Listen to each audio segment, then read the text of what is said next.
नमस्कार दोस्तों, शेयर में चैनल पर एक बार फिर आपका स्वागत है। दोस्तों, आज हम बात करेंगे रिलायंस इंफ्रा। आप सभी को पता होगा कि अनिल अंबानी की कंपनी है और अनिल अंबानी की जितनी भी कंपनी में सबसे महंगा शेयर अभी यही मिल रहा है। बाकी सारे शेयर 54-58 या ₹1-2 के हो चुके हैं और कुछ शेयर है 20-30 रुपये ट्रेड कर रहे हैं। तो आज हम जिसकी बात कर रहे हैं ये रिलायंस इंफ्रा की।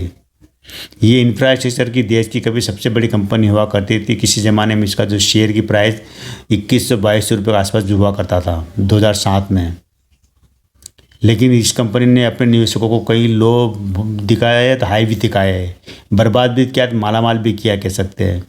केवल 10-12 रुपये में लिस्ट हुआ था 95 में शेयर और चढ़ते चढ़ते 2007 तक ये शेयर पहुँच गया था 2100-2200 तक। तो अब हम बात करेंगे कि करंट प्राइस स्थिति क्या है इसकी। करंट स्थिति ये है कि ये अभी 167 रुपये में ट्रेड कर रहा है। आज की तारीख में शेयर ही है। 1-2 महीने पहले आप देखोगे तो ये शेयर करीब 305 रुपये तक था। 305 से गिरते गिरते 134 रुपये तक गिरा है और एक साल का हाई और लो यही है। एक साल में आप देखेंगे तो 134 रुपये का लो रहा और हाई रहा है 305 रुपये का। और अगर लाइफ टाइम का हाई और लो देखेंगे तो वहाँ पर आपको आश्चर्य होगा कि ये शेयर 9 रुपये का इसका लो रहा है। पूरी लाइफ टाइम 9 रुपये का लो रहा है और हाई रहा है 2200 रुपये का, 2200 रुपये के आसपास। तो आप सोच लीजिए कि कितना शेयर नीचे जाता है, कितना ऊपर जाता है, कितना जंप मतलब फ्लक्चुएशन आया है इस कंपनी में। मार्केट कैप की बात करेंगे तो 6247 करोड़ का मार्केट कैप है। लेकिन कर्जा भी कंपनी के ऊपर उतना ही है, करीब 9000 करोड़ का कंपनी के ऊपर कर्जा है। यानी कि जितना मार्केट कैप है उससे करीब कह सकते हैं 1.25 गुना कर्जा है कंपनी के ऊपर। रेवेन्यू की बात करेंगे तो अभी इनको जो रेवेन्यू लेटेस्ट आया रेवेन्यू आया है 4027 करोड़ का रेवेन्यू आया है। लेकिन उसके अंदर 266 करोड़ का घाटा दर्ज किया। रेवेन्यू आने के बाद भी घाटा दर्ज किया। सालाना रेवेन्यू देखेंगे तो 22,000 करोड़ का रेवेन्यू आया है और वहाँ पे इनको करीब 666 करोड़ का घाटा हुआ है। चाहे सालाना रिजल्ट देख लो चाहे क्वार्टरली देख लो, हर जगह इन्होंने घाटा ही दर्ज किया हुआ है। शेयर की फेस वैल्यू अभी 10 रुपये है, बुक वैल्यू इसकी 1 रुपये है। कहीं कहीं बहुत ज़्यादा दिखा, लेकिन 1 रुपये बुक वैल्यू इसकी। तो कह सकते हैं कि उसके मुकाबले शेयर अभी काफ़ी महंगा आप खरीद रहे हैं। ये वो कंपनी रही है कि किसी ज़माने में जो देश की जो टॉप की जो इंफ्रास्ट्रक्चर की जो कंपनी थी उसमें एक कि इस कंपनी का नाम आता है। इस कंपनी के हिस्से में देखे जाए तो इन्होंने कई बड़े बड़े प्रोजेक्ट हमारे देश में जितने भी जो बड़ी बड़ी हाई मेट्रो ट्रेन का स्ट्रक्चर बनाना, हाई लेन बनाना, जो सी रोड सी लिंक रोड बनाई मुंबई बांद्रा के बीच में वो बनाना, तरह कई बड़े से बड़े कई जो बिजली परियोजनाएँ हाइड्रो पावर थर्मल पावर की परियोजना को इन्होंने अंजाम दिया है।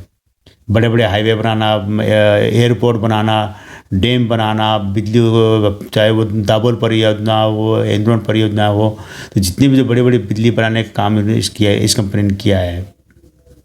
इस कंपनी के पूरे अगर स्थापना से अब तक लेकर देखे जाए तो करीब 100 साल पूरे होने आए हैं। लेकिन स्थिति इतनी गंभीर हो चुकी है इस कंपनी के लिए कि अब मालिक के पास अगर होल्डिंग की बात करें मात्र 16% होल्डिंग है मालिक के पास, ज़्यादा होल्डिंग नहीं है। इसके मालिक है अनिल अंबानी और 31% होल्डिंग इनके अंदर है मुकेश अंबानी की कंपनी रिलायंस इंडस्ट्री की।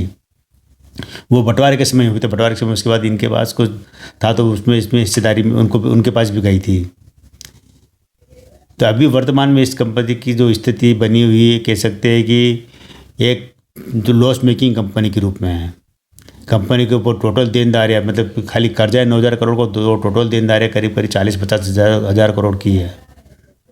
अगर आपने इन्वेस्टमेंट किया है तो आपको ये चीज़ ज़रूर परेशान करने वाले हो सकते हैं कि कंपनी के ऊपर जितना इनके पास असेट नहीं है, जितनी इनके पास पैसा नहीं है, कैश फ्लो सब कुछ माइनस में है, उससे कहीं ज़्यादा इनको पैसा चुकाना है। हालांकि शेयर जरूर चढ़ रहा है। शेयर बीच में 9 रुपये से चढ़ते चढ़ते 305 रुपये तक निकला, लेकिन 305 से गिरते गिरते वापस से 135 पर अभी 167 पे आ चुका है। यहाँ कई लोगों को लगता होगा कि सस्ता मिल रहा है, लेकिन आपको ये जरूर ध्यान रखना चाहिए कि 305 रुपये से गिरा हुआ है। आप उस लेवल को मत देखो कि 134 से चढ़ के 167 पे आया है कि गिरा कहाँ से गिर के कहाँ तक। ऐसे इनका जो एक और कंपनी थी रिलायंस पावर, वो भी 450 गिरते गिरते नीचे 1.5 रुपये तक आ गया था।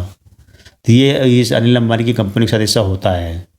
और अभी जो गिरने की जो वजह है वो मैं बताता था। गिरने की वजह बॉम्बे मेट्रो, दिल्ली मेट्रो के जो मेट्रो का इन्होंने किया हुआ था। दिल्ली मेट्रो में क्या था कि DMRC मतलब दिल्ली मेट्रो कॉरपोरेशन लिमिटेड, तो उसके साथ इनका जॉइंट वेंचर में काम था। वहीं पे रिलायंस इंफ्रा की एक सहायक कंपनी थी, Delhi airport metro project limited, वो इसका नाम था। और DMRC जो कि इसका मेट्रो से जुड़ी दूसरी कंपनी थी। दोनों के बीच में जॉइंट वेंचर हुआ था इसके अंदर कि ये जो काम करेंगे इससे। तो काम करने के बाद में क्या होता है कि बीच में ना कि कुछ विवाद हो गए थे या कुछ कानूनी अड़चन के कारण जो रिलायंस इंडस्ट्री थी इस प्रोजेक्ट से अलग हट गई थी। अलग हटने के बाद क्या हुआ था कि इन्होंने कोर्ट में गए थे, वहाँ पर इनको काफ़ी नुकसान भी हुआ था। तो एक कोर्ट ने डिसीजन दिया था कि जो DMRC इनको 8,000 करोड़ रुपए रिलायंस इंफ्रा को चुकाई। मतलब जो DMRC जो रिलायंस इंफ्रा को जो नुकसान हुआ है तो उसमें 8,000 करोड़ रुपए कौन देगी? DMRC इनको देगी, रिलायंस इंफ्रा को। और इस कारण क्या हुआ था कि बाद में ये कोर्ट का डिसीजन था कि इससे तो इस कारण इनका शेयर चढ़ गया था, चढ़ते चढ़ते करीब 305 तक निकल गया था। लेकिन अभी जो खबर आई है, जो 1 डेढ़ महीने पहले ये खबर आई है कि कोर्ट ने अपना फैसला बदल दिया, जिसमें उन्होंने कहा था कि DMRC रिलायंस इंफ्रा को 8,000 करोड़ रुपए दे, लेकिन उन्होंने कहा कि अब एक पैसा देने की ज़रूरत नहीं है। यानी कि अब वो जो इनको जो पैसा मिलना था रिलायंस में 8,000 करोड़ रुपये वो नहीं मिलेगा। तो यहाँ पर ये मामला ये चल रहा है कि भाई इसके अंदर अब इनको जो पैसा मिलने वाला तो पैसा नहीं आएगा। इस कारण ये शेयर वापस गिर गया। चढ़ा भी इस खबर से चढ़ा था कि इनको मिलेगा 8,000 करोड़ रुपए। अब दूसरा जो खबर आई कि 8,000 करोड़ नहीं मिलेगा तो उस कारण शेयर गिर गया। अब एक और वजह भी शेयर के वापस चढ़ रहा है, 134 रुपये चढ़ते चढ़ते वापस अभी 167 पे आ गया। तो इस 167 पे आने की एक खबर ये है कि इसके अंदर कर विजय केडिया जो बहुत बड़े ब्रोकर है, उन्होंने 40 लाख शेयर खरीदे इसके अंदर, अभी अभी खरीदे उन्होंने 40 लाख शेयर। तो उस वजह से शेयर वापस चढ़ रहा है। तो इस जो रिलायंस कंपनी, अनिल अंबानी की रिलायंस इंफ्रा है, तो ये इनकी और भी कई कंपनियाँ थी, करीब 10-15 कंपनियाँ और इनकी। लेकिन जो खास जो कंपनियाँ जैसे रिलायंस पावर है, उसका शेयर भी आपको 22, 25, 24 रुपये मिलेगा आपको। इसी तरह रिलायंस कैपिटल, वो तो अब शेयर मार्केट में नज़र नहीं आएगा, आपका लगभग खत्म हो चुका शेयर वो। इसी तरह इनकी आरकॉम को शेयर 1.5 रुपये में मिलेगा। आर नेवल और जितनी भी जो कंपनियाँ डिफेंस से जुड़ी कंपनियाँ वगैरह तो दुनिया भर की कंपनियाँ थी, वो सारी कंपनियाँ अब इनकी एक तरह से कह सकते हैं कि एक के बाद एक खत्म हो गई अनिल अंबानी की। एकमात्र ये कंपनी रिलायंस इंफ्रा बची थी कि जिसके अंदर मुकेश अंबानी की भी 31% हिस्सेदारी है इस कंपनी में, रिलायंस इंफ्रा में। तो ये उम्मीद जती थी कि यहाँ पर मुकेश अंबानी वगैरह इस कंपनी को चला लेंगे, संभाल लेंगे। और संभाला भी था। शेयर 9 रुपये चढ़ते चढ़ते करीब 300 रुपये तक निकला था। लेकिन ये जो कंपनी जब से स्थापना हुई, इसकी 1929 में स्थापना की थी धीरूभाई अंबानी ने, जो मुकेश अंबानी और अनिल अंबानी के पिताजी, उन्होंने स्थापना की थी 1929 में। तो ये पहले जो इनका काम था कि जो सब पावर, मतलब यह है कि एक पावर के रूप में काम करती थी वहाँ पर। बॉम्बे जो पावर ग्रिड के उनके लिए काम करती थी, ये बिजली सप्लाई करने का, बिजली वगैरह का। तब से कंपनी ने वहाँ पर कई परियोजनाएं, सड़क, रोड, बिजली परियोजना वगैरह की। और उसके बाद कंपनी बढ़ती गई और ये देश की नंबर 1 इंफ्रास्ट्रक्चर कंपनी बन चुकी थी। बाद में क्या होता है कि इन दोनों भाइयों के बीच, धीरूभाई अंबानी की मौत के बाद, मतलब निधन के बाद में दोनों भाइयों में बंटवारा हुआ था, मुकेश अंबानी, अनिल अंबानी ने। तो इन दोनों में जब बंटवारा हुआ तो ये जो कंपनी आ गई थी किन के पास? अनिल अंबानी के पास। और रिलायंस इंडस्ट्री चले गई थी मुकेश अंबानी के पास। इस तरह आरकॉम भी अनिल अंबानी को मिल गया था। आर कैपिटल वगैरह तो वहीं से ये कंपनी इनके साथ रही। लेकिन क्या कि जो शेयर बंटवारे में ये हुआ था कि करीब 31% शेयर इसके अंदर मुकेश अंबानी के है। जैसे रिलायंस इंडस्ट्री, उसके अंदर अनिल अंबानी के शेयर कुछ हिस्सा है।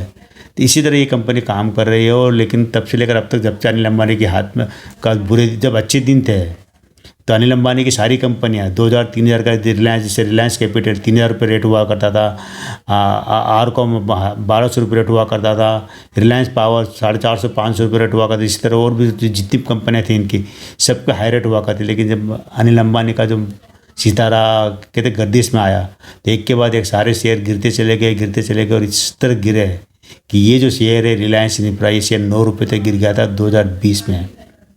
तो 9 रुपये से गिरते गिरते आप देखिए कि कितना नुकसान हुआ होगा लोगों का। हाँ, लेकिन जिसने 9 रुपये पे खरीदा होगा उसने कमाया भी होगा इससे, और आज भी कमाई में होंगे। अगर आपने 9 रुपये में खरीद रखा है और आप प्रॉफिट में हैं तो आप प्रॉफिट बुक कर लीजिए, क्योंकि पता नहीं इसके अंदर कौन बिकवाली कर रहा है। यहाँ पर मालिक की होल्डिंग बहुत कम है, केवल 16% होल्डिंग है अनिल अंबानी के पास। ये बात जरूरी है कि कंपनी का शेयर गिरवी नहीं है, लेकिन कर्जा कंपनी के ऊपर बहुत ज़्यादा है। तो यहाँ थोड़ा आपको सतर्क रहने की ज़रूरत है। आने वाले दिनों में कंपनी का शेयर हो सकता है कि अभी तो कुछ तेज़ी दिखा रहा है, लेकिन ये जो विजय केडिया ने 40 लाख शेयर जो खरीदे हैं, ये खबर अगर झूठी निकल जाती थी शेयर वापस गिरेगा। क्योंकि वो एक तो कोर्ट का मामला था, दूसरा ये मामला अगर ऐसे निकल जाते। इसमें एक चीज़ और होती है, बताता हूँ आपको, जितनी अनिल अंबानी कंपनी, इसमें एक रैली चलती है, कहते हैं ना एक लहर, जब कोई बुरी खबरों की लहर चलती है तो एक के बाद बुरी खबरें निकलती जाती है, और कई दिनों तक, महीनों तक बुरी खबरें चलती रहती, बुरी मतलब नेगेटिव खबरें चलती रहती है, और वहाँ इनका शेयर धड़ाम धड़ाम धड़ाम खटाखट खटाखट करके तो गिरते चले जाते हैं। तो वो चीज़ होती है अनिल अंबानी कंपनी के साथ में। और जब अच्छी खबरों की अगर लहर चलती है तो ये कहाँ कहाँ से अच्छी खबरें ढूंढ के निकल के आती, छन छन के आपको पता नहीं चलेगा, तो शेयर ऊपर भागते जाता है। तो ऐसी जो जहाँ बहुत ज़्यादा फ्लक्चुएशन होता है ना, वहाँ जहाँ आप किस रातों की नींद हराम हो जाती है, इसी कंपनी में इन्वेस्ट करने से थोड़ा बचना चाहिए। अच्छी कंपनी में इन्वेस्टमेंट करना चाहिए, जहाँ पे क्या होगा कि आपको कम से कम चैन की नींद तो सो सकोगे। ऐसा तो नहीं हो कि भाई, कई बार ये होता ना कि ये चेक सीन है इसके अंदर कि आज आप किसी अनिल अंबानी किसी कंपनी के में आपने इन्वेस्ट किया, आज आप 1000 रुपये कमाई में दिखा रहे हैं, लेकिन ये नहीं कह सकते गारंटी से कि कल भी 1000 रुपये कमाई थे, हो सकता है कि अगले दिन आपको 2000 रुपये का नुकसान नजर आए। इतना ज़्यादा फ्लक्चुएशन होता है इस ग्रुप, किस कंपनी के साथ में। तो निवेश करना ना करना आपकी मर्जी रहेगी। आज केवल इतना है दोस्तों, मेरे एक दर्शक ने जानकारी मांगी थी रिलायंस इंफ्रा के ऊपर, जानकारी निकाल के मैंने आपको शॉर्ट में बताने की कोशिश की है। तो आज केवल इतना ही, कल फिर मिलता है मैं एक नए वीडियो के साथ नई जानकारी। तब तक मेरे चैनल बने रहिए, शेयर कीजिए, सब्सक्राइब कीजिए।